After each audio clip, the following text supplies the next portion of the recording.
ఈరోజు మనం హిందువుల పండుగలకు సంబంధించినటువంటి విషయాల గురించి తెలుసుకుందామండి. ఎండోమెంట్ డిపార్ట్మెంట్స్లో మన యొక్క పేపర్ 2లో మనం చూసినట్లయితే కనుక దీంట్లో 150 మార్కులకి తెలుగు ఉందండి. ఇందులో భాగంగానే మన యొక్క ఇచ్చినటువంటి సిలబస్లో భాగంగా హిందువుల యొక్క పండుగల గురించి పరిచయం చేశాడు.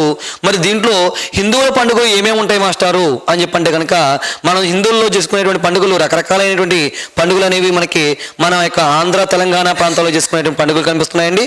దాంట్లో హిందువుల పండుగల్లో మొట్టమొదటి పండుగగా దేని చెప్తాము, ఎందుకంటే కనుక మన తెలుగులో మొట్టమొదటి పండుగగా దేని పిలుచుకుంటాము అంటే కనుక ఉగాది అనేటువంటి పండుగ. ఏంటంటే ఉగాది. ఈ ఉగాది అనేటువంటి పండుగ ఎప్పుడు చేసుకుంటారు, ఎందుకు చేసుకుంటారు, ఎలా చేసుకుంటారో ఒకసారి చూద్దామండి. ఇది చైత్ర శుద్ధ పాడ్యమి రోజున ఈ పండుగను జరుపుకోవడం జరుగుతుందండి. ఎప్పుడంటే చైత్ర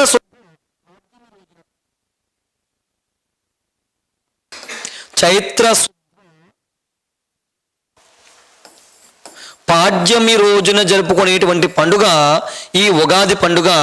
ఈ ఉగాది పండుగ అనేది మనం గమనించినట్లయితే కనుక ఉగాది అంటే కనుక ఉగా ప్లస్ ఆది ఉగాది అని చెప్తున్నాం. అంటే ఉగా అంటే అర్థం ఏంటంటే కనుక నక్షత్రం యొక్క గమనాన్ని తెలియజేసేది ఉగాదిగా చెప్పడం జరుగుతుందండి. ఉగా అంటే ఈ ఉగాది అనే పదం యుగాది అనేటువంటి పదం నుంచి వచ్చింది. అంటే ఇది యుగం ఆరంభాన్ని గురించి తెలియజేసేది యుగాది. ఈ యుగాది అనేది వికృతి పదము, గమనించండి. యుగాది అనేది వికృతి పదము, ఉగాది అనేది ప్రకృతి పదంగా చెప్తున్నామండి. ఓకేనా. ఈ యుగాది నుంచే వచ్చిందే ఉగాదిగా చెప్పడం జరుగుతుంది. పండుగ అనేది నిర్వహించుకోవడం అనేది జరుగుతుందండి. మరి ఈ పండుగ ఇదే రోజున, ఈ పండుగ రోజునే వరాహమిహిరుడు అనేటువంటి వ్యక్తి, ఎవరండైనా వరాహమిహిరుడు పంచాంగాన్ని జాతికి అంకితం చేసినటువంటి రోజు ఉగాది రోజు. ఓకే అండి. వరాహమిహిరుడు జాతికి పంచాంగాన్ని అంకితం చేసినటువంటి రోజు ఏదంటే కనుక ఈ ఉగాది రోజుగా చెప్పడం జరుగుతుంది. ఉగాది పండుగలో ప్రధానమైనటువంటి అంశం ఏంటంటే కనుక పంచాంగ శ్రవణం అనేది కనిపిస్తుంది. అసలు పంచాంగం అంటే ఏంటి సార్ అంటే కనుక తిథి, వారం, నక్షత్రం, కరణం, యోగం అనేటువంటివి 5 కలిపితే దాన్ని ఏమని పిలుస్తారంటే పంచాంగం అంటారు. ఏంటంటే అవి తిథి, వారం, నక్షత్రం,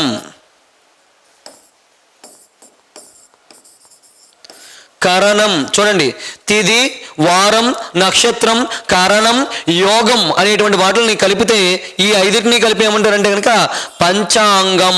అంటే 5 అంగాలతో, ఓకేనండి, 5 అంగాలతో కూడినది పంచాంగం అని చెప్పడం జరుగుతుంది. ఈ 5 అంగాలతో కూడి ఉన్న దాన్ని పంచాంగం అంటారు. ఉగాది రోజున పంచాంగ శ్రవణం అనేది చాలా ఎక్కువగా వినిపించడం అనేది జరుగుతుంది. ప్రతి ఆలయాల్లోనూ కూడా, ఇది పెద్ద పెద్ద ఆలయాల్లో మనకి చూస్తే కనుక పూజారులు ఉగాది రోజున సాయంకాలం సమయంలో ఒకనా ఇక్కడ పంచాంగ శ్రవణం అనేది చేయించడం అనేది జరుగుతూ ఉంటుంది. అంటే దాంట్లో ఏమవుతుందంటే కనుక రాబోయేటువంటి తరాలలో, రాబోయేటువంటి ఆ సంవత్సర కాలంలో, అంటే ఇక్కడ ఆ రోజు నుంచి మొదలుపెట్టుకుని ఉగాది రోజు నుంచి మొదలుపెట్టి ఆ సంవత్సరం అంతా కూడా ప్రజలకు ఏ విధంగా ఉంటుంది, ఓకేనా, వాళ్ళ యొక్క రాశి ఫలాల గురించి ఇక్కడ తెలియజేయడం అనేది జరుగుతుంది. మరి పంచాంగం అనేది ఒకనా తిథి, వార, నక్షత్ర, కరణ యోగాల గురించి తెలిపేదాన్ని పంచాంగం అని పిలుస్తారు. ఈ వరాహమిహిరుడు అనే ఆయన జాతికి పంచాంగాన్ని అంకితం చేసినటువంటి రోజునే ఉగాది రోజుగా చెప్పడం అనేది కూడా జరుగుతుంది. ఇది చైత్ర శుద్ధ పాడ్యమి రోజున ప్రతి సంవత్సరం కూడా ఉగాది అనేది జరుపుకోవడం అనేది జరుగుతుంది. ఈ ఉగాదిలో మనం గమనించాల్సినటువంటి అంశం కనుక ఉగాది రోజునటువంటి చేయవలసినటువంటి పనులు ఏంటి అని చెప్పండి కనుక ఉగాది రోజున తెల్లవారుజామునే నిద్రలేచి తలకి తైలం పెట్టుకుంటారండి. ఏంటండి తైలం అంటే ఏంటి? నూనె పెట్టుకుని తలారా స్నానం చెయ్యాలి. ఓకేనండి. ఉగాది రోజున తైలాభ్యంగన స్నానం చెయ్యాలి. ఇంపార్టెంట్ పాయింట్ గుర్తుపెట్టుకోండి. ఉగాది రోజున చేయాల్సినటువంటి అంశాలు కనుక చూస్తే కనుక ఒకటి ఏంటంటే కనుక తైలాభ్యంగనం చెయ్యాలండి.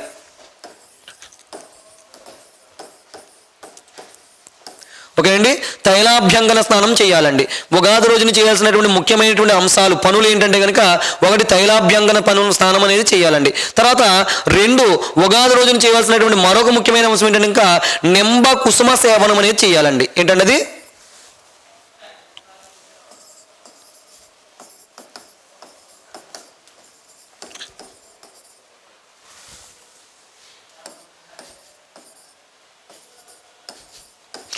నింబ కుసుమ సేవనం చేయాలి.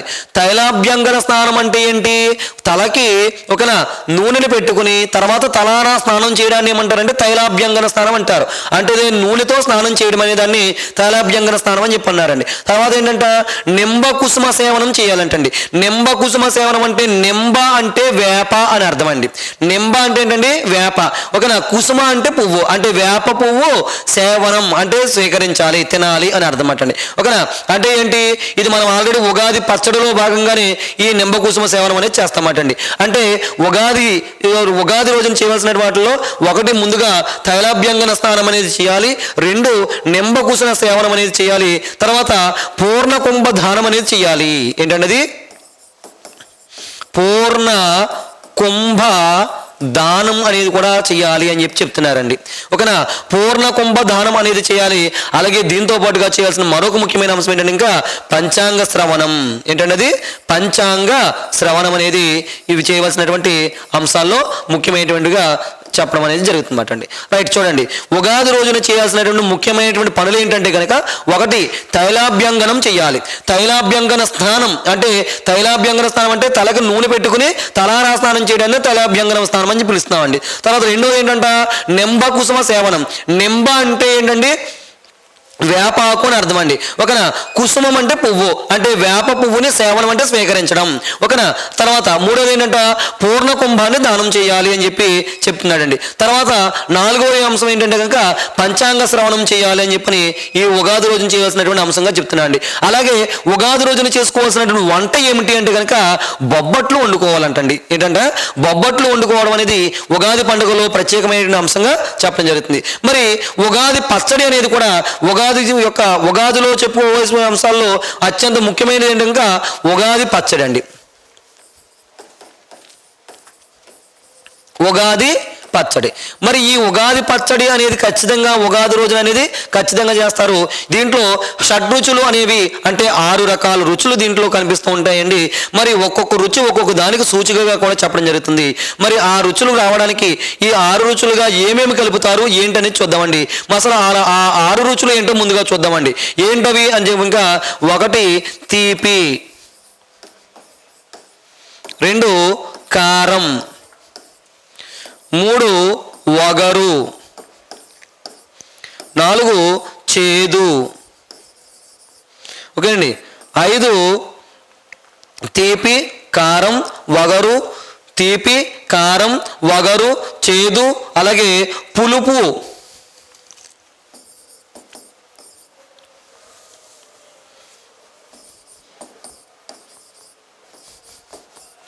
ఓకేనండి. తీపి ఉంటుంది, కారం ఉంటుంది, చేదు ఉంటుంది, వగరు ఉంటుంది, పులుపు ఉంటుంది. అలాగే దీంతో పాటుగా ఉప్పు అనేది కూడా, అంటే దీన్ని లవణం అని కూడా పిలుస్తాము. ఈ ఉప్పు అనేది కూడా దీంట్లో ప్రధానంగా కనిపిస్తుందన్నమాట అండి. ఉప్పు, ఇవి ఈ షడ్రుచులు అనేవి దీంట్లో కనిపిస్తాయి. మరి తీపికి ఏం కలుపుతారు అని చెప్పండి కనుక బెల్లం. ఓకేనండి. తీపికి ఏం కలుపుతారంటే కనుక బెల్లం అనేది కలుపుతారండి. మరి కారానికి ఏం కలుపుతారంటే కనుక మిరప, అదే కారం కలుపుతూ ఉంటారు.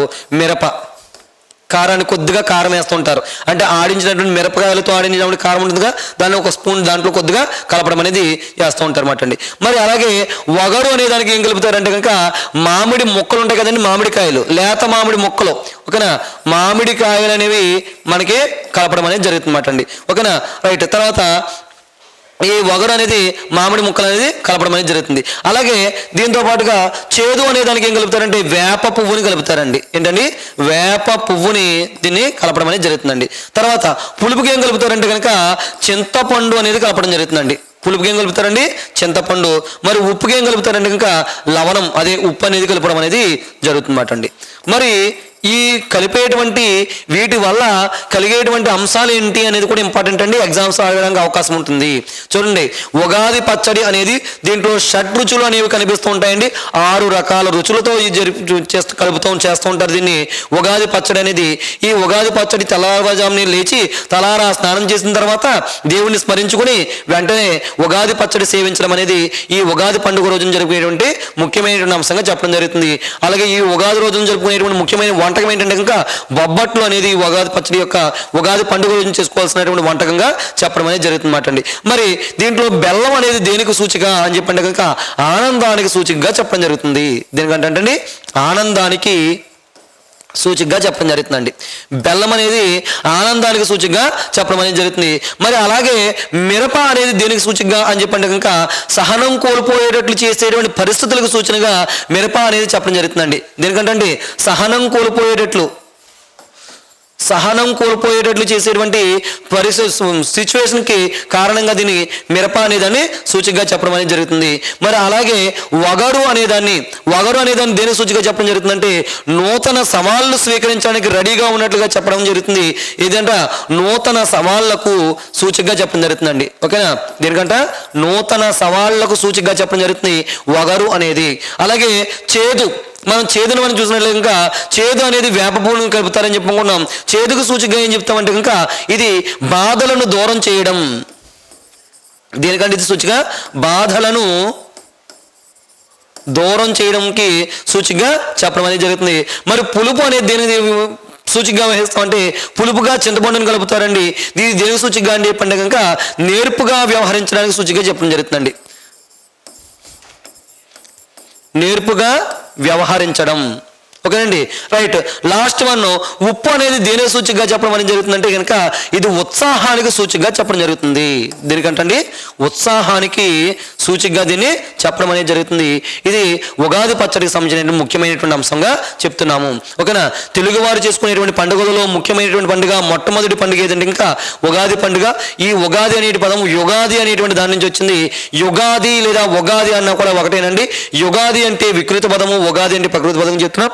ఇది ప్రతి సంవత్సరం కూడా చైత్ర శుద్ధ పాడ్యమి రోజున దీన్ని జరుపుకోవడం అనేది జరుగుతుంది.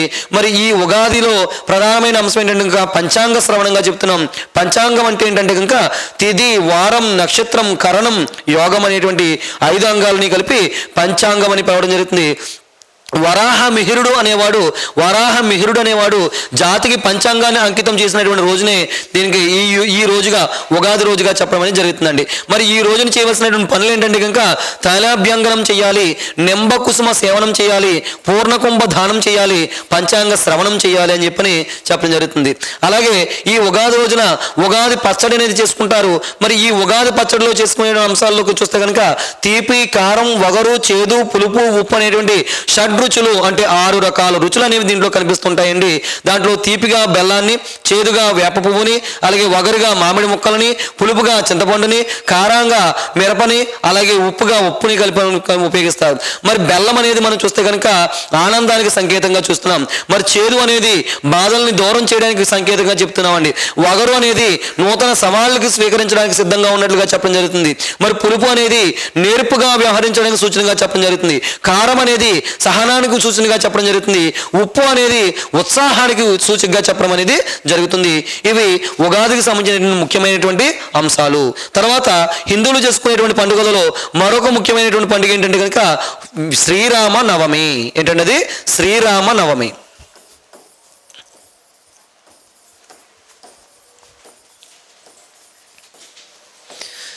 హిందువులు చేసుకునేటువంటి పండుగలలో అత్యంత ముఖ్యమైన పండుగల్లో మరొకటి ఏంటంటే కనుక శ్రీరామనవమి.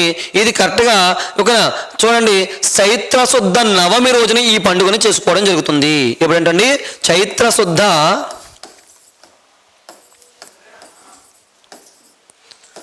నవమి రోజున, అంటే ఉగాది వెళ్ళినటువంటి 9 రోజులకు చేసుకునేటువంటి పండుగ శ్రీరామనవమి. కరెక్ట్గా ఉగాది రోజు నుంచి మొదలు పెట్టుకుని 9 రోజులు చేసుకునేటువంటి పండుగ చైత్ర శుద్ధ నవమి రోజున జరుపుకునేటువంటి పండుగ శ్రీరామనవమిగా జరుపుకుంటారు. మరి శ్రీరామనవమి ఎందుకు జరుపుకుంటారు మాస్టారు అని చెప్పండి కనుక శ్రీరాముడి యొక్క జన్మదినం సందర్భంగా. ఎవరంటండి శ్రీరాముడి యొక్క జన్మదినం, మరియు ఇదే రోజున శ్రీరాముడి యొక్క పెళ్లి రోజు కూడా. 2 అంశాలు ఉన్నాయి, గమనించండి.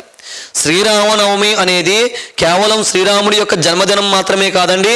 ఇది ఎందుకు చేసుకుంటారంటే కనుక శ్రీరాముడి యొక్క జన్మదినము మరియు శ్రీరాముడి యొక్క పెళ్లి రోజు సందర్భంగా చేసుకునేటువంటి పండుగ ఏదంటే కనుక ఈ యొక్క శ్రీరామనవమి అనేటువంటి పండుగని చేసుకోవడం జరుగుతుంది. ఓకేనా. ఈ పండుగ సందర్భంగా చేసుకునేటువంటి వాటిలో ప్రధానమైనవి ఏంటంటే కనుక వంటకంగా పానకం అనేది, వడపప్పు అనేది ప్రధానంగా కనిపిస్తూ ఉంటుందంటండి. ఓకేనా. పానకం, వడపప్పు అనేది దీంట్లో ప్రధానంగా కనిపిస్తుంటుంది. మరి ఈయన మనం చూస్తే కనుక చైత్రమాసంలో ఇది తెలుగువారి యొక్క మొదటి నెలగా చెప్పడం జరుగుతుంది. నవమి తిథి నాడు ఇది ఇతను జన్మించినట్టుగా పునర్వసు నక్షత్రంలో, ఏ నక్షత్రంలో జన్మించాడంట? పునర్వసు నక్షత్రంలో మన యొక్క శ్రీరాముడు కర్కాటక లగ్నంలో, పునర్వసు నక్షత్రంలో కర్కాటక లగ్నంలో ఉన్నప్పుడు జగన్నాథుడైనటువంటి శ్రీరాముడు జన్మించినట్లుగా చెప్పడం జరుగుతుంది. ఓకేనా. పునర్వసు నక్షత్రంలో కర్కాటక లగ్నంలో చైత్ర శుద్ధ నవమి నాడు మన యొక్క శ్రీరామచంద్రుడు జన్మించినట్టుగా చెప్పడం జరుగుతుంది. ఆ రోజు సందర్భంగా మనం శ్రీరామ నవమి అనేది జరుపుకోవడం అనేది జరుగుతుంది. మరి విష్ణుమూర్తి యొక్క 7వ అవతారంగా శ్రీరాముడి యొక్క అవతారాన్ని చెప్తున్నామండి. శ్రీరాముడి యొక్క అవతారం ఏంటంటే విష్ణుమూర్తి యొక్క 7వ అవతారంగా దీన్ని చెప్పుకోవడం జరుగుతుంది. మరి ఈ శ్రీరామనవమి అనేది ప్రధానంగా మనం చూస్తే కనుక వేసవి కాలం దగ్గరలో రావడం అనేది జరుగుతుందండి. మరి అందుకు సందర్భంగా ఈ రోజున బెల్లంతో కలిపినటువంటి పానకం పోయడం, వడపప్పుని పెట్టడం, ఇది ఏంటంటే చలువురాతి పందిళ్ళు ఎరవేయడం, చలువురాతి పందిళ్ళు నిర్మించడం అనేది కూడా జరుగుతుంటుంది. మరి మన యొక్క ఆంధ్ర తెలంగాణ ప్రాంతాల్లో చూస్తే కనుక ఈ శ్రీరామనవమి పండుగని ఎక్కడ బాగా నిర్వహిస్తున్నారు అంటే కనుక మనకి చూసినట్లయితే కనుక భద్రాచలం దగ్గర, ఎక్కడంటండి భద్రాచలం దగ్గర ఈ యొక్క సీతారాముల యొక్క ఆలయం కనిపిస్తుంది కాబట్టి భద్రాచల శ్రీరాముడిగా పేరు పొందినటువంటి ఆలయం కనిపిస్తుంది కాబట్టి అక్కడ ఈ యొక్క శ్రీరామనవమి ఉత్సవాలను చాలా అద్భుతంగా నిర్వహిస్తుంటారు. ఈ శ్రీరామనవమి పండుగకి పట్టు వస్త్రాలను తీసుకురావడం అనేది, పట్టు పీతాంబరాలు తీసుకురావడం అనేది ఎప్పటి నుంచో రాజుల కాలం నుంచి కూడా ఎవరు తీసుకొస్తారు? ముఖ్యమంత్రి లేదా మంత్రులు అనే వాళ్ళు తీసుకురావడం అనేది, ప్రధానమైనటువంటి వ్యక్తులు తీసుకురావడం అనేది ఇది ఆచారంగా వస్తున్నటువంటి ఆచారంగా చెప్తున్నారని దీన్ని. అలాగే ఈ యొక్క పండుగ రోజున సీతాదేవికి 2 పుస్తులు ఉంటాయండి. మెడలో 2 పుస్తులు ఉంటాయి సీతాదేవికి. ఒకటి అమ్మగారింటి కాడి నుంచి వచ్చింది, ఒకటి అత్తగారింటి కాడి నుంచి వచ్చింది. దాంతోపాటుగా రామదాసు చేయించినటువంటి పుస్తకం కూడా కనిపిస్తుంది. ఇక్కడ 3వ పుస్తకం కూడా ఇక్కడ మనకి సీతాదేవి యొక్క మెడలో కనిపించడం అనేది ప్రధానమైనటువంటి అంశంగా చెప్పడం జరుగుతుంది. మరి ఈ 9 రోజులని కూడా గర్భ నవరాత్రులు అనేటువంటి పేరుతో నిర్వహించుకోవడం అనేది కూడా జరుగుతుంది. ఎలా నిర్వహించుకుంటారంటండి? గర్భ నవరాత్రులు అనేటువంటి పేరుతో నిర్వహించుకుంటుంటారు. కొన్ని ప్రాంతాల్లో దీన్ని వసంతోత్సవం అనేటువంటి పేరుతో కూడా నిర్వహించుకుంటుంటారు. ఇంపార్టెంట్ అండి. శ్రీరామనవమిని కొన్ని ప్రాంతాలు ఎలా నిర్వహించుకుంటారంట? వసంతోత్సవం. దీన్ని గర్భ నవరాత్రులు అనేటువంటి పేరుతో కూడా ఈ శ్రీరామనవమి అనేటువంటి పండుగని నిర్వహించుకోవడం అనేది జరుగుతుంది. ఇది చైత్ర శుద్ధ నవమి రోజున శ్రీరాముడి జన్మదినము మరియు శ్రీరాముడి యొక్క పెళ్లి రోజు సందర్భంగా ఈ పండుగని నిర్వహించుకోవడం అనేది జరుగుతుంది. అంటే పెళ్లి రోజే పుట్టినరోజు, పుట్టినరోజే పెళ్లి రోజు, 2 ఒకే రోజున వచ్చినాయి ఈయనకి. మరి ఈ పండుగలో ప్రజల యొక్క దాహత్తిని తీర్చడం కోసం పానకం పోయడం అనేది, బెల్లంతో కలిపినటువంటి పానకం పోయడం అనేది జరుగుతుంది. అలాగే వడపప్పు, అలాగే మజ్జిగ ఇవ్వడం అనేది, అలాగే చలువురాతి పందులు ఏర్పాటు చేయడం అనేది కూడా ఈ పండుగ యొక్క ప్రత్యేకతగా చెప్పడం జరుగుతుంది. అలాగే సీతారాముల యొక్క వివాహం చేయడం, అలాగే అతనికి పుట్టినరోజు కార్యక్రమాలు నిర్వహించడం అనేది, దేవాలయాల్లో విశేషంగా పూజలు చేయడం అనేది ఈ రోజున మనకి కనిపించడం అనేది జరుగుతుంది. అలాగే మంత్రులు మొదలైన వాళ్ళు, పెద్దవాళ్ళు, సామాన్యమైన ప్రజలు కూడా ఈ పండుగల్లో విశేషంగా పాల్గొని స్వామివారి యొక్క తీర్థ ప్రసాదాలు స్వీకరించడం, అలాగే వారి యొక్క అక్కడ ఇచ్చేటువంటి అక్షంతలను తీసుకుని తమ యొక్క నెత్తి మీద జల్లుకోవడం అనేది ఈ యొక్క పండుగలో ప్రధానంగా ప్రజల యొక్క ఆచారంగా కనిపించడం అనేది కూడా జరుగుతూ ఉంటుంది. ఇది మనకి శ్రీరామనవమికి సంబంధించినటువంటి ముఖ్యమైనటువంటి విషయంగా చెప్పడం జరుగుతుంది. దీన్ని వసంతోత్సవం అనేటువంటి పేరుతో కూడా దీన్ని జరుపుకోవడం అనేది కూడా జరుగుతున్నట్లుగా కూడా చెప్తున్నామండి. రైట్. తర్వాత జరుపుకునేటువంటి పండుగలలో మరొక పండుగ ఏంటంటే కనుక పోలాల అమావాస్య. ఏంటంటే అది పోలాల అమావాస్య.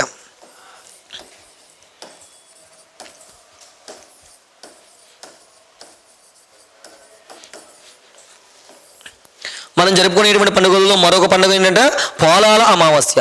ఇది రైతు ప్రకృతికి తన విధేయతను తెలిపేటువంటి పండుగే పోలాల అమావాస్య. ఇంపార్టెంట్ అని గుర్తుపెట్టుకోండి. రైతు ప్రకృతికి తన విధేయతను తెలిపేటువంటి పండుగే పోలాల అమావాస్య అంటారు. ఈ పండుగ రోజున ఎద్దులను అలంకరించి పూజిస్తారు. ఓకేనా. ఇది శ్రావణ మాసంలో జరుపుకునేటువంటి పండుగ. ఏం చేస్తారంటండి? శ్రావణ మాసంలో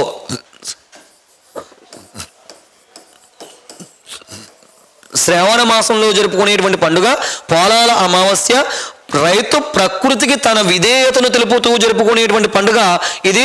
దీంట్లో భాగంగా ఎద్దులను అలంకరించి, ఎందుకంటే రైతుకి వెన్నుముక ఏదంటే కనుక ఎద్దండి. ఓకేనా, రైతుకి వెన్నుముక ఏది అంటే కనుక ఎద్దు. ఎందుకంటే ఎద్దులతోటే ఇప్పుడు మనకి ఆధునిక కాలంలో టెక్నాలజీలు వచ్చేసి ఈ ట్రాక్టర్లు ఇవి వచ్చి ఏవో చేస్తున్నాయి. కానీ ప్రాచీన కాలంలో మనం గమనించినట్లయితే కనుక పొలాన్ని దున్నాలి అంటే ఖచ్చితంగా కావాల్సింది ఏంటి కనుక ఎద్దు మరియు నాగలి, ఇవే. కాబట్టి మరి రైతుకు ప్రధానమైన వెన్నుముక ఏంటంటే కనుక ఎద్దు. కాబట్టి ఎద్దులను అలంకరించి పూజించడం అనేది ఈ యొక్క పండుగలో ప్రత్యేకమైనటువంటి అంశంగా చెప్పడం అనేది జరుగుతుందన్నమాట అండి. ఓకేనా, ఇది పోలాల అమావాస్యగా చెప్పడం జరుగుతుంది. ఇది శ్రావణ మాసంలో జరుపుకునేటువంటి పండుగగా చెప్పడం జరుగుతుంది. ఓకేనండి, శ్రావణ మాసంలో జరుపుకునేటువంటి ముఖ్యమైనటువంటి పండుగల్లో ఒక పండుగ దీన్ని చెప్తామండి. రైట్. తర్వాత ఈ పండుగ తర్వాత జరుపుకునేటువంటి పండుగల్లో ముఖ్యమైనటువంటి పండుగ ఏంటంటే ఇంకా వినాయక చవితి.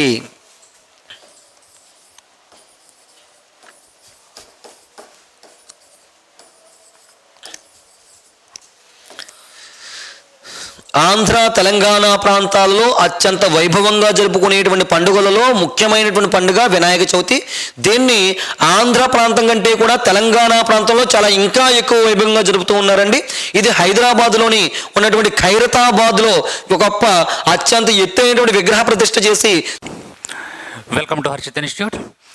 విజయవాడ మహానగరంలో 2009 సంవత్సరంలో ప్రారంభించబడి అనేక వేల మంది అభ్యర్థులను ప్రభుత్వ ఉద్యోగులుగా తీర్చిదిద్దిన మన హర్షిత్ ఇన్స్టిట్యూట్ గత 12 సంవత్సరాల్లో సుమారు 18,000 మందిని ప్రభుత్వ ఉద్యోగులుగా తీర్చిదిద్దింది. ఇప్పటి వరకు 5 సార్లు నిర్వహించినటువంటి ఈ యొక్క నోటిఫికేషన్స్లో అనేక సార్లు స్టేట్ ఫస్ట్ సాధించినటువంటి ఘనత మన హర్షిత్ ఇన్స్టిట్యూట్ది. ప్రస్తుతం మన హర్షిత్ ఇన్స్టిట్యూట్ యొక్క ప్రత్యేకతలు 24/7 24 గంటలతో కూడినటువంటి లైబ్రరీ సదుపాయం. అంతేకాకుండా ఇదే లైబ్రరీలో మనకు అత్యున్నత ప్రామాణిక గ్రంథాలు అందించడం అనేది జరుగుతుంది. నెక్స్ట్, ఈ లైబ్రరీతో కూడినటువంటి ఈ లైబ్రరీలో మనకు వివిధ సబ్జెక్టులకు సంబంధించినటువంటి ఎకానమీ, పాలిటీ, హిస్టరీ, జోగ్రఫీ మరియు అన్ని సబ్జెక్టులకు సంబంధించినటువంటి పూర్తి స్థాయి స్టడీ మెటీరియల్ మీకు అందించడం అనేది జరుగుతుంది. అంతేకాకుండా జాయిన్ అయిన ప్రతి అభ్యర్థికి పూర్తి స్టడీ మెటీరియల్ మరియు అభ్యర్థి ఏ ఎగ్జామ్ అయితే రాయకపోతున్నాడో ఆ ఎగ్జామ్కు సంబంధించినటువంటి సిలబస్ ప్రతి ఒక్కరికి అందించడం అనేది జరుగుతుంది. అంతేకాకుండా స్టేట్ ఫ్యాకల్టీ మన ఇన్స్టిట్యూట్లో బోధించేటటువంటి ప్రతి ఫ్యాకల్టీ కూడా economy, polity, arithmetic and reasoning తదితర సబ్జెక్టులకు సంబంధించినటువంటి ప్రతి ఫ్యాకల్టీ కూడా ఎంతో అనుభవము, అంకితభావము కలిగినటువంటి ఫ్యాకల్టీ మన యొక్క ఇన్స్టిట్యూట్లో ఉండడం అనేది జరుగుతుంది.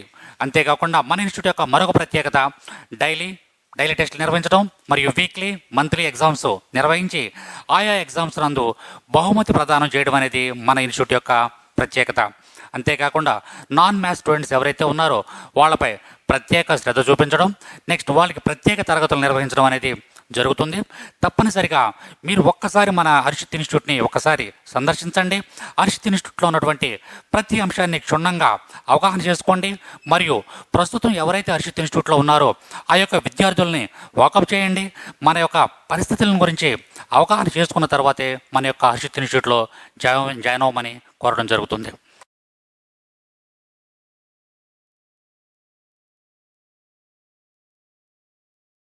అలాగే చాలా అద్భుతమైనటువంటి ఊరేగింపులు నిర్వహించడం అనేది, ఓకేనా, ఈ 9 రోజుల పాటు నవరాత్రులు నిర్వహించడం అనేది ఇక్కడ మనకి కనిపిస్తుంటుంది. మరి ఈ వినాయక చవితి ఎప్పుడు వస్తుంది అని చెప్పంటే కనుక భాద్రపద మాసం శుద్ధ చవితి రోజున ఈ పండుగను జరుపుకుంటారు. ఎప్పుడంటండి? భాద్రపద మాసం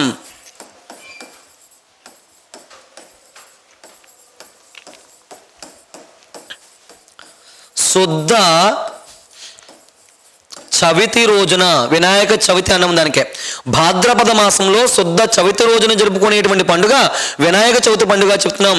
మరి వినాయక పండుగ చవితిని ఎందుకు జరుపుకుంటారంటే వినాయకుడి యొక్క పుట్టినరోజు సందర్భంగా జరుపుకోవడం అనేది జరుగుతుంది.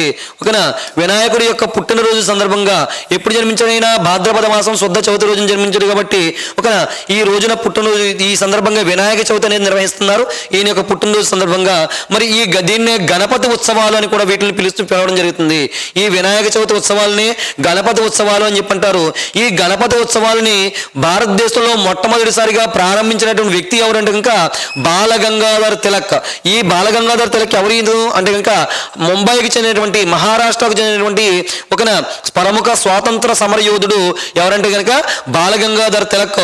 ఈ బాలగంగాధర్ తిలక్ గారు భారతదేశంలో ఈ వినాయక చవితి ఉత్సవాలను ప్రారంభించారు. ఎందుకంటే కనుక ప్రజలందరినీ కూడా ఒక ఐకమత్యంలోకి తీసుకురావడం కోసం, ప్రజలందరినీ కూడా ఒక యూనిటీగా తీసుకురావడం కోసం భారతదేశంలో గణపతి ఉత్సవాలను ప్రారంభించిన వ్యక్తి ఎవరంటే కనుక బాలగంగాధర్ తిలక్ అనేటువంటి ఈయన ప్రముఖ స్వాతంత్ర సమరయోధుడిగా చెప్పడం జరుగుతుంది. మరి ఈ యొక్క వినాయక చవితి గురించి ఏ పురాణంలో చెప్పబడింది అంటే కనుక ఈ యొక్క వినాయక చవితి గురించి ముద్గల పురాణంలో చెప్పబడింది. ఎక్కడంటండి? ముద్గల పురాణంలో చెప్పబడినట్లుగా చెప్పడం జరుగుతుంది. ఓకేనండి, ముద్గల పురాణంలో ఈ యొక్క వినాయక చవితి యొక్క విశిష్టతను గురించి చెప్పినట్లుగా చెప్పడం జరుగుతుంది.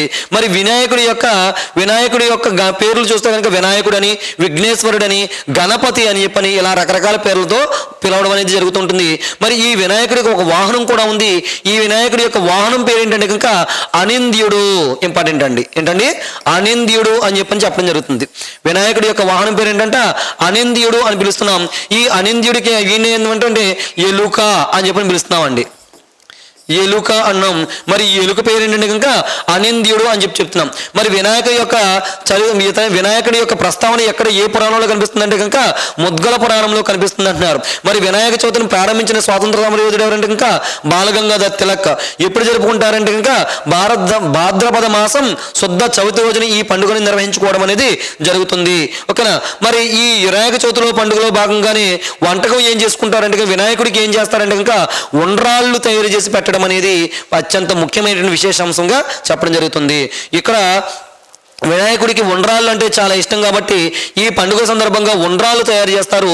మరి వినాయకుడిని 21 రకాల ఆకులతో పూజిస్తారండి. ఎన్ని రకాలంటే 21 రకాల ఆకులతో పూజించడం అనేది జరుగుతుందంటండి. అది చాలా చాలా చాలా చాలా ఇంపార్టెంట్ విషయంగా చెప్తున్నామండి. ఓకేనా? ఇతని గణాలకు అధిపతి కాబట్టి గణపతి అని, విశిష్టమైనటువంటి నాయకుడు కాబట్టి వినాయకుడు అని చెప్పని, బాణ వంటి పెద్ద పొట్టుంది కాబట్టి లంబోదరుడిని కూడా పిలుస్తారు. అలాగే విఘ్నాలకు అధిపతి కాబట్టి విఘ్నేశ్వరుడు అని కూడా పిలవడం జరుగుతుంది. ఓకేనండి, చూడండి వినాయకుడిని ఎందుకు అన్నారంటే విశిష్టమైన నాయకుడు కాబట్టి వినాయకుడు అన్నారు. విఘ్నాలకు అధిపతి కాబట్టి విఘ్నేశ్వరుడు అన్నారు. బాణ వంటి పెద్ద పొట్టుంది కాబట్టి లంబోదరుడు అని చెప్పన్నారండి. ఒక గణాలకు అధిపతి కాబట్టి గణపతి అని పిలిచారండి. మరి ఇలాంటి వినాయకుడిని ఎన్ని రకాల ఆకులతో పూజిస్తారంటండి? 21 రకాల ఆకులతో పూజించడం అనేది జరుగుతుంది. ఎన్ని రకాలంటండి? 21 రకాల ఆకులతో పూజించడం అనేది జరుగుతుంది ఈ వినాయకుడిని. మరి ఇతన్ని పూజించేటువంటి ఆకులు ఏ ఆకులతో పూజిస్తారు మాస్టారు అని చెప్పంటే కనుక చాలా చాలా చాలా ఇంపార్టెంట్ అండి. ఈ 21 రకాల ఆకుల్ని ఏమని పిలుస్తారంటే ఏకవింశతి అంటారు సంస్కృతంలో. గుర్తుపెట్టుకోండి, ఇంపార్టెంట్ అండి. ఏమంటారంట? ఏకవింశతి అంటే ఏంటంట 21 అని అర్థం. 21 ఏకవింశతి అంటే ఓకేనా? ఈ 21 రకాల ఆకులతో వీటిని వినాయకుడిని పూజించడం అనేది ప్రత్యేకంగా చెప్పడం జరుగుతుంది. మరి ఈ 21 రకాల ఆకులు కూడా చాలా అద్భుతమైనటువంటివి.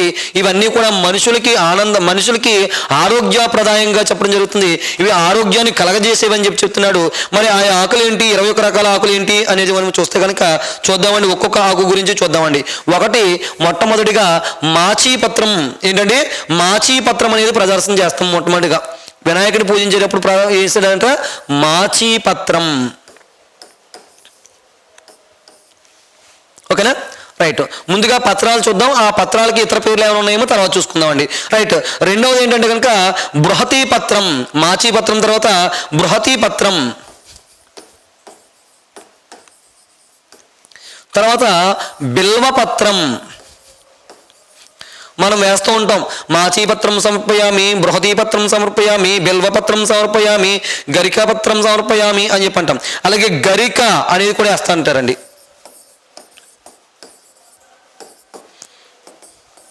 ఓకేనండి, గరిక అనేది కూడా వేస్తారు. అలాగే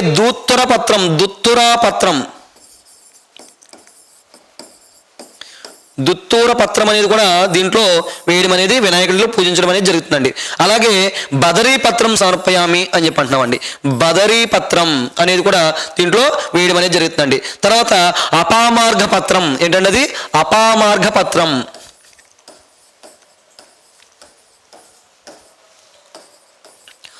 అపామార్గ పత్రం అనేది వేస్తారు. తర్వాత తులసి పత్రం, మనకు చాలా పవిత్రమైనటువంటి పత్రాలుగా చెప్తున్నామండి. దీన్ని తులసి అనేది జరుగుతుందండి. తులసి పత్రం అనేది వేస్తారు. తర్వాత చూతపత్రం, నోట్ చేసుకోండి ఇంపార్టెంట్ పదాలు. చూతపత్రం అనేది కూడా ఇందులో వేస్తారు. అలాగే కరవేర పత్రం అనేది, కరవేర పత్రం అనేది కూడా దీంట్లో వేస్తారండి. అలాగే కరవేర పత్రంతో పాటుగా విష్ణుకాంత పత్రం, విష్ణుక్రాంత పత్రం అనేది ఒకటి, దాడిమి పత్రం ఒకటి, విష్ణుక్రాంత పత్రం ఒకటి, దాడిమి పత్రం ఒకటి, విష్ణుక్రాంత పత్రం ఒకటి, దాడిమి పత్రం ఒకటి వేస్తారు. అలాగే దేవదారు, అలాగే మరొక పత్రం, దేవదారు, మరువక పత్రం,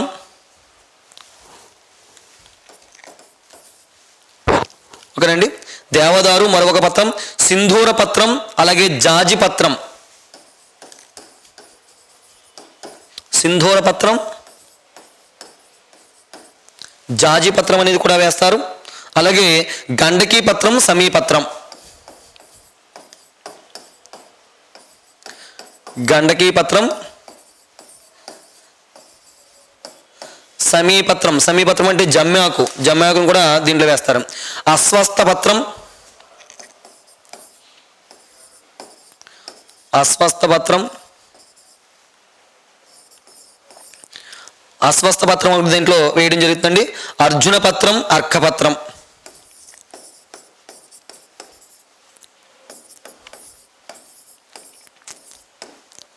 ఇవి మొత్తం విఘ్నేశ్వరుణ్ణి పూజించేటువంటి 21 రకాల ఆకులండి. 21 రకాల ఆకులతో విఘ్నేశ్వరుణ్ణి పూజించడం అనేది జరుగుతుంది. ఓకేనా.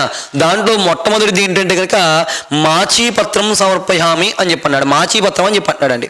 మాచీపత్రం అంటే ఏంటి మాస్టారు అని చెప్పంటే కనుక దీనిని మాచపత్రి అని కూడా పిలుస్తారండి. దీని యొక్క కషాయం తాగితే దద్దుర్లు తగ్గుతూ ఉంటాయండి. ఓకేనా. దద్దుర్లు తగ్గడానికి, అలాగే రకరకాల వ్యాధులు తగ్గడానికి, ఈ కుష్టి వ్యాధి తగ్గడానికి కూడా ఈ మాచీపత్రాన్ని ఒకదాన్ని ఉపయోగిస్తూ ఉంటారండి.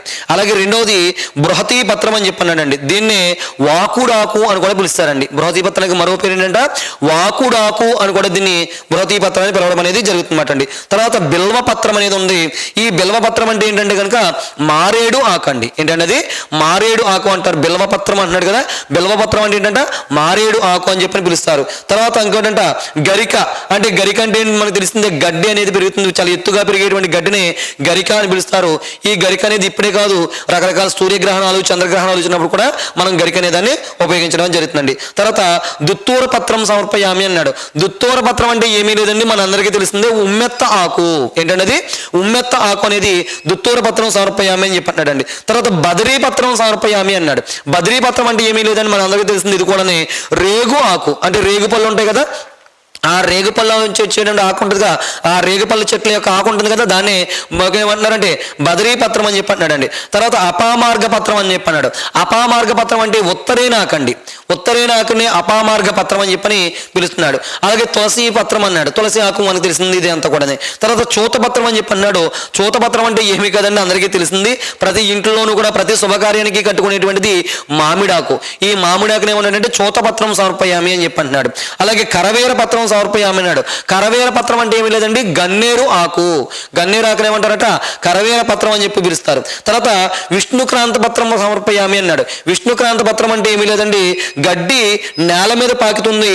ఇలా నేల మీద పాకేటువంటి చిన్న చిన్న మొక్కలుగా పెరిగేటువంటి మొక్కను ఏమంటారంటే మన యొక్క విష్ణుక్రాంత పత్రం అని చెప్పి అంటారు దీన్ని. అలాగే దాడిమి పత్రం అని చెప్పన్నాడు. దాడిమి పత్రం అంటే దానిమ్మ ఆకు. దానిమ్మకాయలు ఉంటాయి కదా, ఆ దానిమ్మ ఆకులు ఉంటాయి కదా, ఆ ఆకుల్ని దాడిమి పత్రం అని చెప్పన్నాడు. దేవదారు పత్రం సమర్పయామి అంటున్నాడు. దేవదారు పత్రం అంటే ఏంటంటే కనుక దేవదారు చెట్లు యొక్క ఆకులు ఉంటాయి, ఆ ఆకుల్ని దేవదారు ఆకులు అని చెప్పి పిలుస్తారు అనమాట అండి. తర్వాత మరువక పత్రం అని చెప్పి అంటున్నాడు. మరువక పత్రం అంటే దీన్ని మరువం ఆకు అని చెప్పి పిలుస్తుంటారు. ఇది కొన్ని సందర్భాల్లో కొన్ని చోట్ల కనిపిస్తుంటుంది. అటవీ ప్రాంతాలు, తర్వాత ప్రాంతాల్లో ఉంటే చూసారా కొన్ని చోట్ల మాత్రమే ఈ ఆకులు కనిపిస్తుంటాయి. వీటిని ఆడవాళ్ళు ఈ ఆకుని మడిచి తలలో కూడా పెట్టుకోవడం అనేది కూడా కొన్ని సందర్భాల్లో కనిపిస్తూ ఉంటుంది. ఓకేనా. తర్వాత పువ్వులతో పువ్వులు ఉంటాయి కదా, ఆ పువ్వులతో కలిపి మాల కూడా కట్టుకుంటూ ఉంటారు. ఇది మరువక పత్రంగా చెప్తున్నామండి. సింధూర పత్రం సమర్పయామి అన్నాడు. ఈ సింధూర పత్రం అంటే వావిలాకు అని చెప్పి అంటారు. దీన్నేనండి ఏమంటారంట, వావిలాకు అని చెప్పని కూడా దీన్ని పిలుస్తూ ఉంటారు సింధూర పత్రాన్ని. అలాగే జాజి ఆకులు అని చెప్పి అన్నాడు. జాజీ పత్రం అని చెప్పి అన్నాడు. జాజీ పత్రం అంటే ఇది జాజికి సంబంధించినటువంటి, అంటే జాజికాయ జాపత్రికి సంబంధించినటువంటి పత్రానికి సంబంధించింది ఇది. అంతే తప్ప కానీ మీకు చాలా మంది అనుకుంటే జాజిమల్లికి సంబంధించినటువంటి పువ్వులు అనుకుంటా. పువ్వులు ఉంటాయి కదా జాజిమల్లి పువ్వులు, వాటికి సంబంధించింది మాత్రం కాదండి, గమనించాల్సింది. తర్వాత మరొకటి ఏంటంటే ఇంకా గండకీ పత్రం సమర్పయామి అంటారు. దీన్నే ఈ గండకీ పత్రాన్ని వినాయక పత్రం అని కూడా పిలుస్తూ ఉంటారంటండి. ఓకేనా.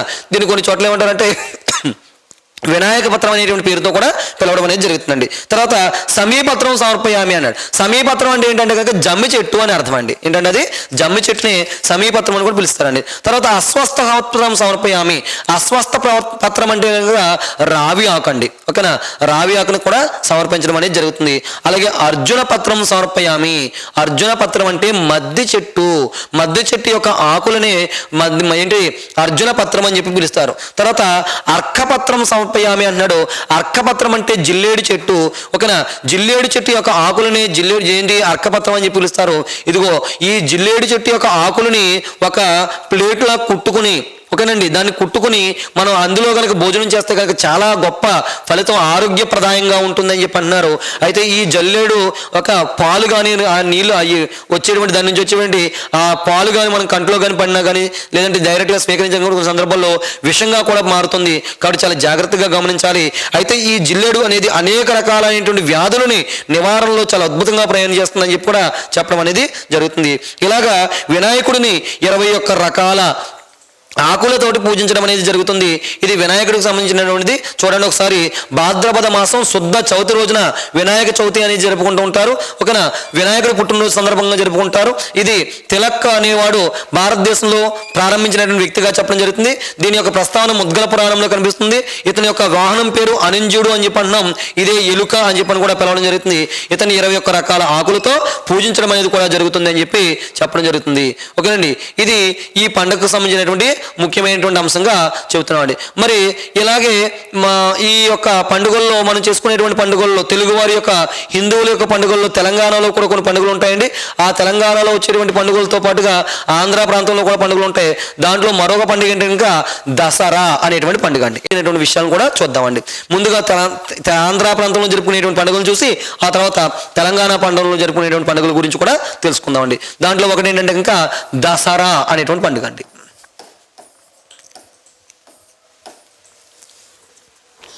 ఇది అంతకుముందు మనం చెప్పుకున్నటువంటి పురాణాలు చెప్పినప్పుడు ఒక సందర్భంలో చెప్పామండి. దసహరా అనేటువంటి పండుగనే దసరాగా చెప్పడం జరుగుతుంది.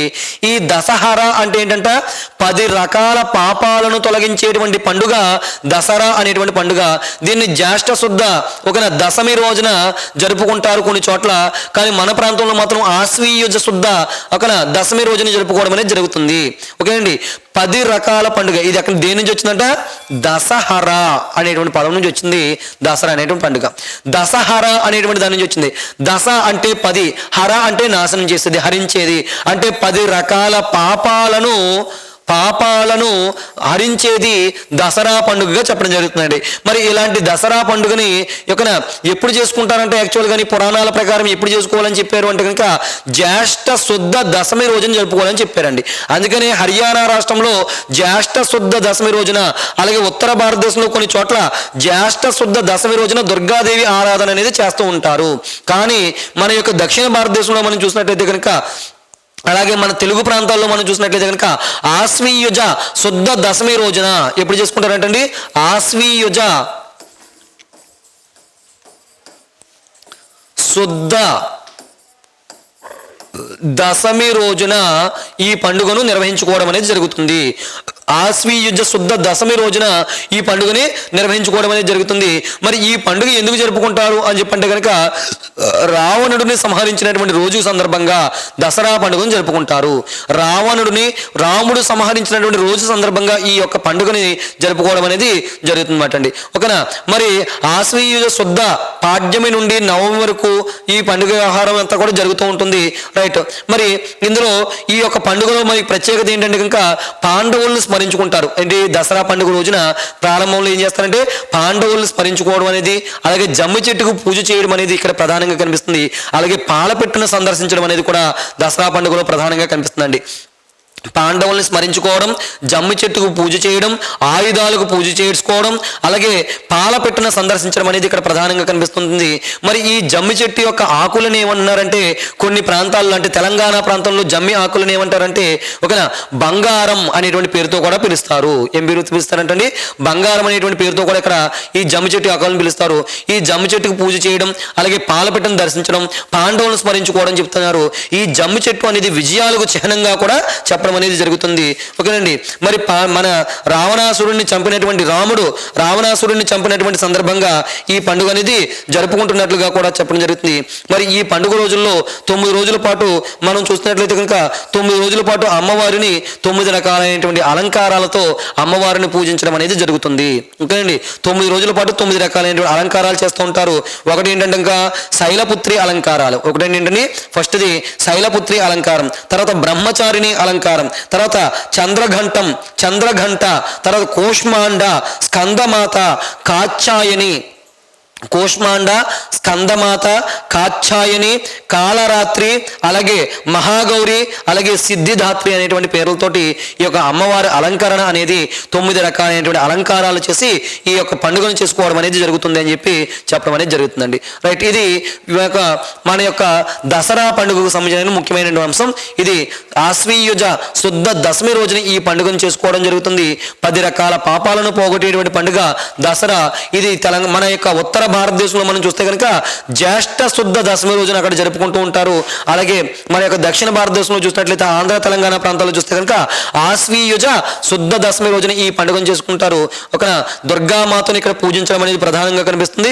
ఇక్కడ 9 రకాల రోజులు 9 రకాల అవతారాలతో ఇవన్నీ పూజించడం అనేది కూడా ఇక్కడ మనకే కనిపించడం అనేది ప్రత్యేకంగా చెప్పడం అనేది జరుగుతుంది.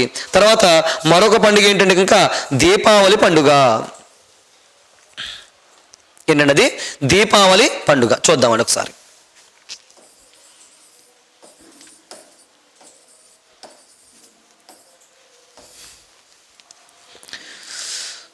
ఇది ఎప్పుడు జరుపుకుంటారు మాస్టారు దీపావళి పండుగ? ఎందుకు జరుపుకుంటారు అని చెప్పంటే కనుక నరకాసురుడిని సత్యభామ వధించినటువంటి సందర్భంగా జరుపుకునేటువంటి పండుగ దీపావళి పండుగ. ఈ నరకాసురుడు ఎవరు అంటే కనుక విష్ణుమూర్తికి భూదేవికి జన్మించిన వాడే నరకాసురుడు. అదేంటి మాస్టారు దేవతలు కూడా రాక్షసులు జన్మించారా అంటే కనుక జన్మించారు. ఎందుకంటే కనుక ఈ రాక్షసులు దేవుడు విష్ణుమూర్తి మరియు భూదేవి ఒక సాయంకాలం సమయంలో ఇదివారు ఆ టైం అనేటువంటి సందర్భంలో వీళ్ళిద్దరూ కూడా సంగమించడం అనేది జరిగిందండి. అలాంటి సమయంలో సంగమిస్తే కనుక ఖచ్చితంగా వాళ్ళకి పుట్టేటువంటి పిల్లలు ఎలా పుడతారంట, రాక్షసులుగానే జన్మిస్తారని చెప్పి చెప్పడం జరుగుతుంది. కాబట్టి వీళ్ళిద్దరికీ కలిసి ఎవరు పుట్టాడంటే నరకుడు అనేవాడు పుట్టాడు, నరకాసురుడు అనేవాడు పుట్టాడు. వీడు ప్రారంభంలో చాలా గొప్పగా ఉండేవాడు, స్త్రీలందరినీ గౌరవించేవాడు, గొప్ప ధర్మ పరిపాలన చేస్తూ ఉండేవాడు. కానీ వీడు కొంతకాలం తర్వాత బాణాసురుడు అనేవాడితోటి స్నేహం చేస్తాడండి. ఎవరితో స్నేహం చేస్తాడంట? నరకాసురుడు అనేవాడు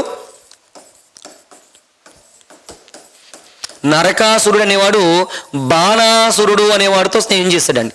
వీడితో స్నేహం చేయడం వల్ల వీడు కూడా చెడిపోయి మద్యపానం, ధూమపానం అన్నీ కూడా నేర్చుకుని స్త్రీలను అగౌరవపరచడం నేర్చుకున్నాడు. అలాగా మొత్తం మీద 16,000 మంది స్త్రీలను ఏం చేశాడట, బందీలుగా బంధించడం అనేది జరిగింది. దాంతో ఇతన్ని చంపవలసినటువంటి పరిస్థితి వచ్చింది. మరి నరకాసురుడిని చంపకుండా ఉండడం కోసం మన భూదేవి విష్ణుమూర్తి దగ్గర వరం తీసుకుంది ఫస్ట్ లో. ఎందుకంటే కనుక వీడు రాక్షసుడిగా జన్మిస్తాడనే విషయం వాళ్ళకి ఆల్రెడీ అర్థమైంది. సమయంలో సంగమిస్తే కనుక పుట్టేవాళ్ళు ఖచ్చితంగా రాక్షసుడు పుడతారు. కాబట్టి ఆ విషయం తెలిసినటువంటి భూదేవి ఏమందంటే కనుక ఇదిగో మీరు నాకు వరాన్ని ఇవ్వండి, నా కుమారుడిని చంపనని వరం ఇవ్వండి అని చెప్పంటే సరే అయితే ఈ యొక్క నరకాసురుడు అనేవాడు తండ్రి చేతిలో కాకుండా తల్లి చేతిలోనే చనిపోతాడని చెప్పని ఒక వరం ఇచ్చాడు విష్ణుమూర్తి.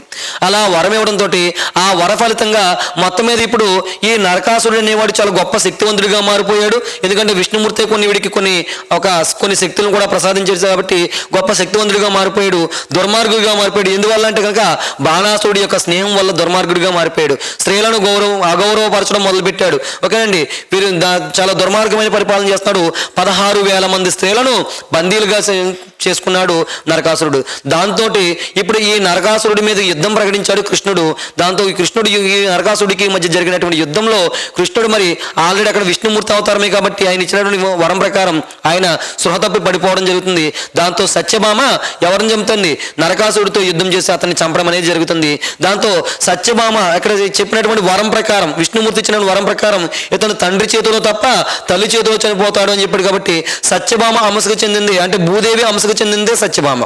భూదేవి అంశలో ఒక అంశ ఎవరంటే కనుక సత్యభామ. కాబట్టి ఆ సత్యభామ చేతిలో చనిపోయాడు నరకాసురుడు.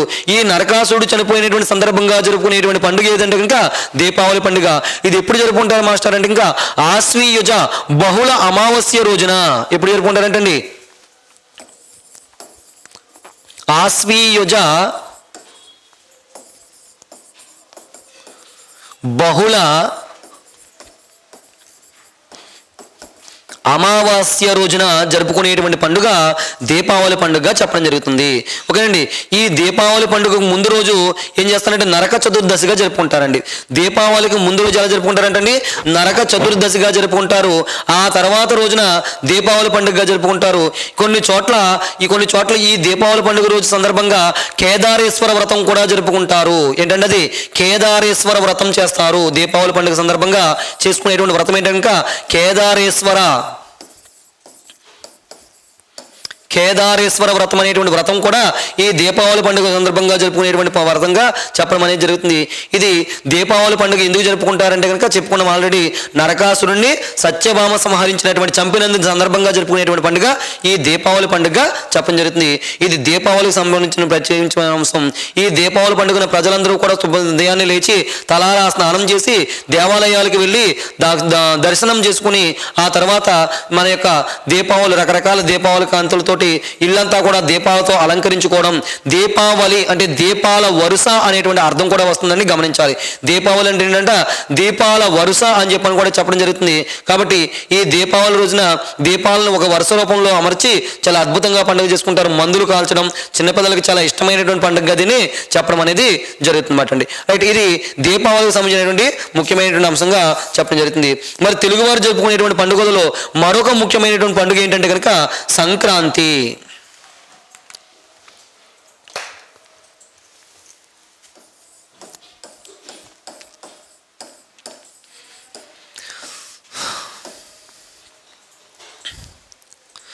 సంక్రాంతి పండుగ తెలుగువారు జరుపుకునేటువంటి పండుగలలో ముఖ్యమైనటువంటి పండుగల్లో మరొకటి సంక్రాంతి పండుగ.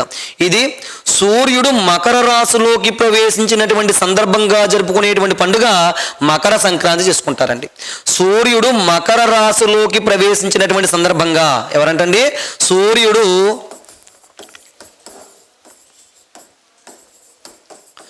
మకర రాశిలోకి ప్రవేశించిన సందర్భంగా జరుపుకునేటువంటి పండుగ మకర సంక్రాంతిగా జరుపుకుంటారండి. ఇది 3 రోజుల పండుగగా జరుపుకుంటున్నారండి. మొదటి రోజున భోగి, రెండవ రోజున సంక్రాంతి, మూడవ రోజున కనుమ. కొన్ని ప్రాంతాల్లో 4వ రోజు కూడా జరుపుకుంటారు. దాన్ని ముక్కనుమ అని చెప్పని కూడా పిలుస్తూ ఉంటారండి. ఒక ముక్కనుమ అని చెప్పి కూడా పిలుస్తూ ఉంటారండి. రైట్, మరి మొదటి రోజు చూద్దామండి. మరి ఇది సూర్యుడు మకర రాశిలోకి ప్రవేశించినటువంటి సందర్భంగా జరుపుకునేటువంటి పండుగ సంక్రాంతి పండుగ అనేది చెప్పుకుంటున్నామండి. రైట్, ఇది మొదటి రోజు ఎలా జరుపుకుంటారంటే ఇంకా భోగి పండుగ జరుపుకుంటారండి. ఈ భోగి రోజున ఏం చేస్తారంటే కనుక పెద్ద పెద్ద భోగి మంటలు వేస్తారు. అంటే ఇంట్లో ఉన్నటువంటి అత్యంత పాతమైనటువంటి వస్తువులు, చెక్క వస్తువులు మొత్తమైన కలప గిలప మొత్తమైన పట్టుకొచ్చి భోగి మంట వేసి చేస్తారండి. ఓకేనా? భోగి మంటలు వేస్తారు. అలాగే భోగి పళ్ళు పోసుకుంటారండి. చిన్నపిల్లలకి ఏం చేస్తారంటే కనుక భోగి పళ్ళు అంటే ఏమీ లేదండి, రేగు పళ్ళు ఉంటాయి కదా, ఈ రేగు పళ్ళు, మరమరాలు, అలాగే అంటే మరమరాలు అంటే ఈ మరమరాలు ఉంటాయి కదా, ఈ మరమరాలు, భోగి పళ్ళు, అలాగే కొన్ని చిల్లర డబ్బులు వేసి వాటిని పిల్లలను కూర్చోబెట్టి వరుసగా కూర్చోబెట్టి సాయంకాలం సమయంలో వరుసగా కూర్చోబెట్టి వాళ్ళు నెత్తిమించి ఒక భోగి పళ్ళు పోయడం అనేది కూడా ఒక ఆచారంగా వస్తుంది. ఇలా పోస్తే వాళ్ళ యొక్క ఒక ఆయుష్ పెరుగుతుంది అని చెప్పని ఒక నమ్మకం కూడా మనకి కనిపిస్తుంది అన్నమాట అండి. రైట్, మరి ఈ భోగి పళ్ళు పోయడం అలాగే భోగి మంటలు వేయడం అనేది మొదటి రోజున కనిపిస్తుంది. మరి రెండవ రోజున చూస్తే కనుక సంక్రాంతి పండుగ. ఓకేనా, ఈ సంక్రాంతి మనం ఈ భోగి సంక్రాంతి పండుగను మనం చూసినట్లయితే కనుక ఇక్కడ మనం గమనించినట్లయితే కనుక ఇది ఏంటంటే కనుక నెల రోజుల ముందు నుంచే కనుక సంక్రాంతి పండుగ యొక్క హడావుడు మొదలవుతుందండి. ఈ సంక్రాంతి పండుగకి ఏం చేస్తారంటే ఇంకా హరిదాసులు వస్తారు, గంగిరెద్దులు వాళ్ళు వస్తారండి. హరిదాసులు వస్తారు, గంగిరెద్దులు వాళ్ళు వస్తారు. హరిదాసులు ఊరంతా తిరుగుతూ ఓకేనా హరిలోంగ హరి అని చెప్పంటూ మన యొక్క రాముడికి సంబంధించినటువంటి పాటలు అలాగే భారతంలో ఉన్నటువంటి భాగవతంలో ఉన్నటువంటి పాటల్ని పాడుకుంటూ ఊరంతా తిరుగుతూ ఓకేనా వాళ్ళు తిరుగుతూ ఉంటారు. మనం వేసేటువంటి ఆ యొక్క బియ్యాన్ని లేదా ఆహార పదార్థాలని వాళ్ళు స్వీకరిస్తూ ఇలా వంగుని వాళ్ళు వాళ్ళ నెత్తి మీద పెట్టుకునేటువంటి దాంతో ఒక చేత్తో చిడుతలు పట్టుకుని ఒక చేత్తో వీణ పట్టుకుని వాయించుకుంటూ తిరుగుతూ ఉంటారు, ఊరంతా తిరుగుతుంటారు. అలాగే లాస్ట్ రోజున ఏది కనుమ రోజున ప్రతి ఇంటికి వచ్చి వాళ్ళు ఓకేనా ఈ యొక్క పదార్థాలన్నీ కూడా తీసుకోవడం, వాళ్ళకి నైవేద్యం అనేది కూడా సమర్పించడం అనేది కూడా చేస్తూ ఉంటారు. ఏ రోజున అంటే కనుక కనుమ రోజున. ఓకేనా, మరి ఈ సంక్రాంతి రోజున పిండి వంటలు వండుకోవడం అనేది కూడా జరుగుతుందండి. ఏం చేస్తారంటే పిండి వంటలు వండుకోవడం అనేది కూడా జరుగుతుంది. మరి సంక్రాంతి పండుగ అనేది చూస్తే కనుక ఇది 3 రోజుల పండుగ అని చెప్పని కూడా చెప్తున్నాం. మరి ఈ 3 రోజులే కాదు, ఇక కొంతమంది ఏం చేస్తారంటే 4 రోజులు 5 రోజులు కూడా జరుపుకునేటువంటి పండుగ కూడా దీన్ని చెప్పడం అనేది జరుగుతుందన్నమాట అండి. మరి ఈ సంక్రాంతి మనం చూస్తే కనుక సంక్రాంతిలో భాగంగా చెప్పుకునేటువంటి మరొక అంశం ఏంటంటే ఇంకా గొబ్బెమ్మలు పెట్టుతూ ఉంటారండి. సంక్రాంతి పండుగలో ముగ్గులు వేయడం, అక్కడ గొబ్బెమ్మలు పెట్టడం అనేది కూడా మనకి కనిపించడం అనేది జరుగుతుంది. ఎప్పటి నుంచో ఆచారంగా వస్తున్నటువంటి అంశంగా చెప్పడం జరుగుతుంది. ఈ గొబ్బి అనేటువంటి శబ్దం గోపి శబ్దం నుంచి వచ్చినట్లుగా చెప్పడం జరుగుతుంది. గొబ్బి పాటలను తమిళంలో నుంచి ఇవి తెలుగులోకి వచ్చినట్లుగా కూడా చెప్పడం అనేది జరుగుతుందండి. అలాగే రంగవల్లులు వేస్తారు. రంగవల్లులు అంటే ఏంటి, ముగ్గులు వేయడం అనేది జరుగుతుంది ఈ సంక్రాంతి పండుగలోనే. అలాగే హరిదాసులు వస్తారు.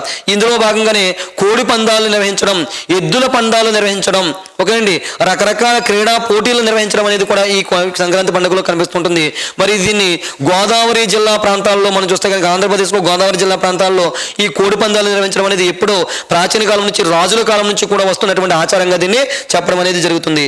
అలాగే ఈ సంక్రాంతి పండుగలో ప్రధానంగా ఉపయోగించేటువంటి వస్తువు ఏంటంటే ఇంకా నువ్వులు. ఇంపార్టెంట్ అండి, చాలా చాలా చాలా ఇంపార్టెంట్. ప్రీవియస్ ఎగ్జామ్లో అడిగాడు సంక్రాంతి పండుగలో ఏ పండుగల్లో నువ్వులతో కూడినటువంటి వంటకాలను వండుతారు అని చెప్పని అడిగాడండి. సంక్రాంతి పండుగ అనేది నువ్వులతో కూడినటువంటి వంటకాలను వండుతారండి.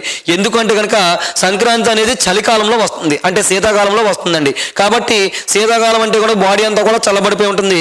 కాబట్టి నువ్వులు అనేవి ఉష్ణాన్ని పెంచుతాయండి, వేడిని పెంచుతాయి. కాబట్టి నువ్వులతో చేసినటువంటి వంటకాలు అయితే కనుక బాడీకి వేడిని కలగజేస్తాయనే ఉద్దేశంతో నువ్వులతో కూడినటువంటి వంటకాలని ఏర్పాటు చేయడం అనేది జరుగుతుంది. ఒకనా చక్కిలాలు తయారు చేయడం, రకరకాల నువ్వులతో కూడిన అరిసెలు, పాకుండలు మొదలైనటువంటి తయారు చేయడం, అలాగే జంతికలు లాంటివి తయారు చేయడం, ఇవన్నీ కూడా ఇక్కడ సంక్రాంతి పండుగలో మనం చూడడం అనేది జరుగుతుంది. అలాగే దీన్నే కొన్ని ప్రాంతాల్లో ఏమని పిలుస్తారంటే పొంగల్ అని కూడా పిలుస్తూ ఉంటారండి. ఈ పండుగను ఏమంటారంటే పొంగల్ అని కూడా పిలుస్తూ ఉంటారు.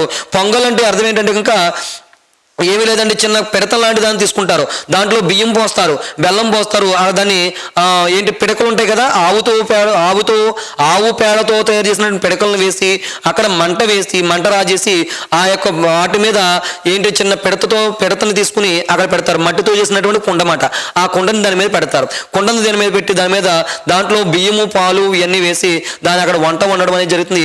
అక్కడ దాన్ని పొంగించడం అనేది జరుగుతుంది. దాన్ని ఏమంటారంటే పొంగల్ అంటారు. ఈ పొంగల్ని దేవుడికి నైవేద్యంగా పెడతారు. దీన్ని పొంగల్ అని పిలుస్తారు. మనకేమని పిలుస్తారంటే దీన్ని సంక్రాంతి అని చెప్పని పిలవడం జరుగుతుంది. మరి ఈ సంక్రాంతి అనేది మన యొక్క తెలుగు ప్రాంతంలోనే కాకుండా తమిళనాడు ప్రాంతంలో కూడా చాలా విశేషంగా జరుపుకోవడం అనేది జరుగుతుంది. మరి అలాగే తమిళనాడులో ఈ సంక్రాంతి పండుగ జల్లికట్టు అనేది కూడా నిర్వహించడం అనేది జరుగుతుంది. ఓకేనండి, మనకి కోడి పందాలు ఎలాగో వాళ్ళకి అక్కడ జల్లికట్టు అనేది కూడా నిర్వహించడం అనేది జరుగుతూ ఉంటుంది. ఈ సంక్రాంతి పండుగ రోజునే ఈ సంక్రాంతి సందర్భంగానే మకర సంక్రాంతి అని చెప్పన్నాం కదా, మకర రాశిలో ప్రవేశిస్తానన్నాం. ఈ మకర రాశిలో ప్రవేశించినటువంటి రోజునే చాలా మంది అయ్యప్ప భక్తులు ఏం చేస్తారంటే అయ్యప్ప దీక్షను ఎక్కడ మన అయ్యప్ప స్వామి టెంపుల్ దగ్గరికి వెళ్తారో, శబరిమల వెళ్ళి ఆ రోజున మకర సంక్రాంతి రోజున మకర రాశిలో ఉన్నటువంటి నక్షత్రాన్ని చూస్తూ ఉంటారు. చాలా మకర జ్యోతి దర్శనం అనేది చేసుకోవడం అనేది కూడా ఇక్కడ చాలా విశేషంగా చెప్పడం అనేది కూడా జరుగుతూ ఉంటుంది మాట అండి. రైట్. అలాగే మూడో రోజున కనుమ. ఈ కనుమ రోజున ఏం చేస్తారంటే కనుక జంతువుల యొక్క పశువులు ఉంటాయి కదా, ఈ పశువుల యొక్క కొమ్ములకు పూజ చేయడం అనేది జరుగుతుంది.